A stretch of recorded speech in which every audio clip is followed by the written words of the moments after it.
ପ୍ରଥମତଃ ମୁଁ ଓଡ଼ିଶାର ସବୁ ଦର୍ଶକମାନଙ୍କୁ ମୋ ତରଫରୁ ମାନେ ଲୁବୁନ ଟୁବୁନଙ୍କ ତରଫରୁ ବହୁତ ସାରା ନମସ୍କାର। ଭିଲିଆନ୍ ଫିଲ୍ମ ଗୋଟେ ବିଗ୍ ବଜେଟ୍ ସିନେମା। ଓଡ଼ିଶାରେ ଯେତେବେଳେ ଓଡ଼ିଆ ଫିଲ୍ମ ଚାଲୁନି, ଦର୍ଶକମାନେ ଦେଖୁନାହାନ୍ତି, ସେ ସମୟରେ ବି ଅର୍ଦ୍ଧେନ୍ଦୁ ଭାଇ ବହୁତ ବଡ଼ ବଜେଟ୍ର ଫିଲ୍ମ କରୁଛନ୍ତି। ଆଶା ରଖିଛନ୍ତି ଦର୍ଶକମାନେ ଭଲ ପାଇବା ଦେବେ, ଆଶୀର୍ବାଦ କରିବେ, ସପୋର୍ଟ କରିବେ। ମୁଁ ଏତିକି କହିବି ଯେ ଫିଲ୍ମର ଗୀତ ଗୁଡ଼ିକ ବହୁତ ହି ବଢ଼ିଆ ହେଇଛି। ମତେ ସୁଯୋଗ ମିଳିଛି ଫିଲ୍ମର 3ଟା ଯାକ ଗୀତ କରିବା ପାଇଁ। ସିନେମାରେ 4ଟି ଗୀତ ମାନେ ଅଛି, ତ 3ଟି ଗୀତ ମୁଁ କରୁଛି। କିଛି ଦିନ ପୂର୍ବରୁ ଆମେ ମନାଲିରେ ସୁଟ୍ କରିଥିଲୁ ଆର ରୋମାଣ୍ଟିକ ଗୀତ। ଆଉ କିଛି ପାର୍ଟ ଆମେ ଆଉ ଗୋଟେ ଗୀତ ହାଇଦ୍ରାବାଦ ରାମୋଜୀ ଫିଲ୍ମ ସିଟିରେ କରିଥିଲୁ। ତାର କିଛି ପାର୍ଟ ରହିଯାଇଥିଲା। ଆମେ ଗୋଟେ ପାର୍ଟ କଥାକଲି, ଗୋଟେ କେରଳ କନସେପ୍ଟକୁ ନେଇକି କରାହେଇଛି। କଥାକଲି ଗେଟଅପ୍ ନେଇ ଆପଣମାନେ ଦେଖୁଥିବେ, ତ ତାକୁ ନେଇକି ଆମେ ଭୁବନେଶ୍ୱର ଆଜି ସୁଟ୍ ଚାଲିଛି। ଏତିକି କହିବି ଯେ ଲୁବୁନ ଟୁବୁନଙ୍କର ଯେମିତି ପ୍ରତିଟି ଆଲବମ୍ ହଉ କି ଫିଲ୍ମର ଗୀତକୁ ଆପଣମାନେ ଭଲ ପାଇବା ଦେଇଛନ୍ତି, ସେମିତି ସ୍ପେଶାଲି ଭିଲିଆନର ଏଇ ଫିଲ୍ମର ଗୀତକୁ ଆପଣମାନଙ୍କର ଆଶୀର୍ବାଦ ଦରକାର, ଭଲ ପାଇବା ଦରକାର। ମୁଁ ସ୍ପେଶାଲି ବହୁତ ହି ଧନ୍ୟବାଦ ଦେବି ଅର୍ଦ୍ଧେନ୍ଦୁ ଭାଇଙ୍କୁ। ପୁରା ଦାୟିତ୍ୱ ସେ ଗୀତର ଆମ ଉପରେ ଛାଡ଼ିଛନ୍ତି, ଲୁବୁନ ଟୁବୁନଙ୍କ ଉପରେ ଛାଡ଼ିଛନ୍ତି। ତାଙ୍କର ଆଶା ଭରସା ପୁରା ରଖିଛନ୍ତି ଯେ ଲୁବୁନ ଟୁବୁନ କିଛି ନୂତନତ୍ୱ ଦେଖେଇବେ, କିଛି କୋରିଓଗ୍ରାଫିରେ ଟେଷ୍ଟ ମିଳିବ, କିଛି ସର୍ଟ ଟେକିଂ, କିଛି ମେକିଂରେ ଟେଷ୍ଟ ମିଳିବ। ଡେଫିନେଟଲି ଆମେ ବି ଅପଡେଟ୍ ଭର୍ସନ ଆମେ ଚେଷ୍ଟା କରିଛୁ କରିବା ପାଇଁ। ବହୁତ ଟାଇମ୍ ନେଇକି ସୁଟ୍ ହେଇଛି। ଗ୍ରୁପଠୁ ନେଇକରି କ୍ରାଉଡ୍ ନେଇକି ଯେତେ ପ୍ରକାର ଯାହା ଯାହା ଦରକାର ଆମକୁ ସବୁ ପ୍ରକାର ସପୋର୍ଟ ଅରବିନ୍ଦ ଭାଇ ଦେଇଛନ୍ତି। କୌଣସିରେ ମନା କରିନାହାନ୍ତି ଯେ ଏଇଟା ହେଇପାରିବନି, ସେଟା ହେଇପାରିବନି। ସବୁ କ୍ଷେତ୍ରରେ ଆମେ ନିଜେ ପ୍ରେଜେଣ୍ଟଲି ଦେଖୁଛୁ ବଜେଟରେ ବହୁତ ହେଭି ବଜେଟ ସୁଟିଂରେ ଖର୍ଚ୍ଚ ହଉଛି। ମୁଁ ଅଧିକ କାହିଁକି କିଛି କହିପାରୁନି, କାହିଁକି ନା ମୋ ମା ଏକ୍ସପେକ୍ଟ କରି ଯାଇଛନ୍ତି ଜାନୁଆରୀ 1ରୁ। ଆଜି 8ମ ଦିନ। ମୁଁ ବାଧ୍ୟ ହେଲି ଆଜି ସୁଟିଂକୁ ଆସିବା ପାଇଁ। ମନ ଭିତରେ ଇଚ୍ଛା ନଥିଲା ସୁଟିଂ କରିବା ପାଇଁ, ବାଧ୍ୟ ହେଲି। କେବଳ ତମନ୍ନାଙ୍କର ମ୍ୟାରେଜ ହେଉଛି, ଆଉ ସମୟ ହେଇପାରୁନି। ଗୋଟେ ପ୍ରଡକ୍ସନ ହାଉସ୍ ହଇରାଣ ହେଉଛି। ମୁଁ କେବେ ବି ଚାହିଁବିନି ଯେ ଗୋଟେ ପ୍ରଡକ୍ସନ ହାଉସ୍ ମୋ ପାଇଁ ହଇରାଣ ହୁଅନ୍ତୁ। ଏତେ ବଡ଼ ବଜେଟର ସିନେମା କରୁଛନ୍ତି, ସେ କେବଳ କୋରିଓଗ୍ରାଫର ପାଇଁ ଲସ୍ ଭୋଗିବେ, କେବେ ବି ମୁଁ ଚାହିଁବିନି। ସେଥିପାଇଁ ମୋର ଇଚ୍ଛା ନଥିଲେ ବି ମୁଁ ଆସିଛି ଆଜି ସୁଟିଂକୁ। ଯିଏକି ମା ଚାଲିଗଲା ପରେ କି ଘରୁ ବାହାରନ୍ତିନି, ମୋ ବଡ଼ ଭାଇ କ୍ରିୟା ଧରିଛନ୍ତି। ମୁଁ ଆସିଛି କାମ କରିବା ପାଇଁ। କିଛି ପାର୍ଟ ରହିଯାଇଛି। ସମସ୍ତେ ମର୍ମାହତ ଅଛନ୍ତି। ପୁରା ଇଣ୍ଡଷ୍ଟ୍ରି, ପୁରା ଫିଲ୍ମ ଇଣ୍ଡଷ୍ଟ୍ରି, ଆଲବମ୍ ଇଣ୍ଡଷ୍ଟ୍ରି ସମସ୍ତେ ଜାଣିପାରିଛନ୍ତି ଯେ ମୋ ମାଙ୍କୁ କେତେ ଭଲ ପାଏ।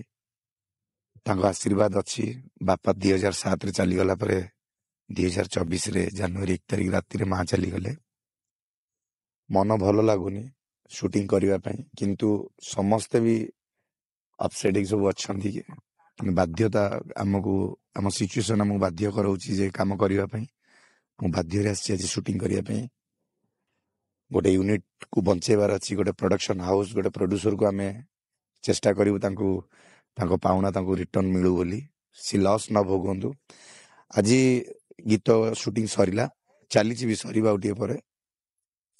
ଆଶା କରୁଛି ଆପଣମାନେ ଲୁବୁନ ଟୁବୁନଙ୍କର ଯେମିତି ପ୍ରତିଟି ଗୀତକୁ ଭଲ ପାଇବା ଦେଇଛନ୍ତି, ସେମିତି ସ୍ପେଶାଲି ଭିଲିଆନର ପ୍ରତିଟି ଗୀତକୁ ଆପଣମାନଙ୍କର ଭଲ ପାଇବା ଦରକାର, ଆଶୀର୍ବାଦ ଦରକାର।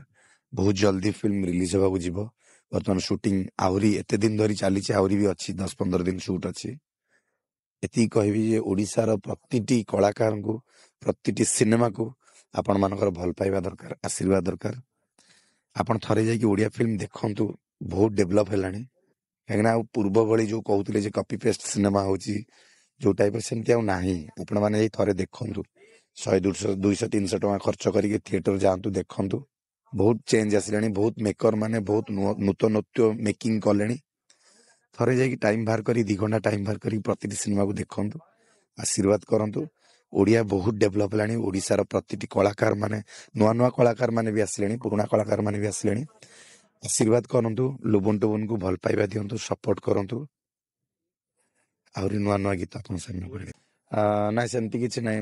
ମୁଁ ଆଧୁନିକ ଗୀତକୁ ଆପଣମାନଙ୍କର ପ୍ରଶଂସା ପାଇଛି। ମୋର ବି ଭଜନ ବହୁତ ଗୁଡ଼ା ଆପଣ ଦେଖିଥିବେ, ଯେମିତିକି ଲଳିତା ଲବଙ୍ଗଲତା ଘଟଗାଁ ଯିବୁ ଦିନ ଗଣୁତା 99ରେ ସେ ଗୀତ ହେଇଥିଲା, ବହୁତ ବଡ଼ ହିଟ୍ ହେଇଥିଲା, ସୁବାସ ଦାସ ଗାଇଥିଲେ। ତାପରେ ଗୁଣ୍ଡିଚା ରାଣୀ ହଉ, ଆପଣ ଶ୍ରୀକ୍ଷେତ୍ର ବୋହୂ ହଉ, ସିଦ୍ଧାର୍ଥ ପ୍ରଡକ୍ସନର ବହୁତ ଅନେକ ଗୁଡ଼ିଏ ଭଜନ ବି କରିଛି, ଆଧୁନିକ ଗୀତ ବି କରିଛି। ଗୀତ ଚାଲିଛି। ବର୍ତ୍ତମାନ टेस्ट जहाँ होची ମୁଁ ଦେଖନ୍ତୁ ଗୋଟିଏ କଥା କହିବି ଯେ ଭଲଗାରିଟି ଗୀତ କରିବା ପାଇଁ ମୁଁ ପସନ୍ଦ କରୁନି।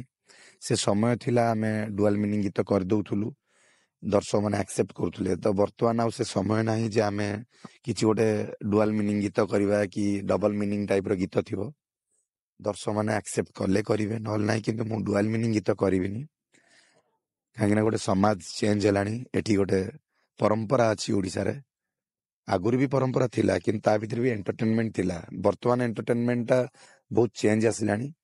ତ ଆମେ ଆଉ ସେମିତି କେହି ମୂର୍ଖ ହେଇକି ନାହୁଁ, ସମସ୍ତେ ଶିକ୍ଷିତ ହେଇଗଲାଣି, ଭଲ ଗୀତ ଶୁଣିବାକୁ ପସନ୍ଦ କଲାଣି, ଭଲ ଭିଡ଼ିଓ ଦେଖିବା ପାଇଁ ପସନ୍ଦ କଲାଣି। ତ ଲୁବୁନ ଟୁବୁନ ଚେଷ୍ଟା କରିଛନ୍ତି ଯେ ଆଜିକି 20-22 ବର୍ଷ ହେଇଗଲା ସେବେଠୁ ଗୀତ କରି ଆସୁଛୁ, 7-8 ହଜାର ଖଣ୍ଡେ ଗୀତ କଲୁଣୁ, ଅଧିକା କରିପାରୁନୁ। ଆଶା ରଖିଛୁ ଯେ ଆପଣମାନଙ୍କର ଭଲ ପାଇବା ଆଶୀର୍ବାଦ ଦେଲେ ଆମେ ଆହୁରି ନୂଆ ନୂଆ ଗୀତ ଆପଣମାନଙ୍କ ସାମ୍ନାକୁ ଭେଟିଦେବୁ।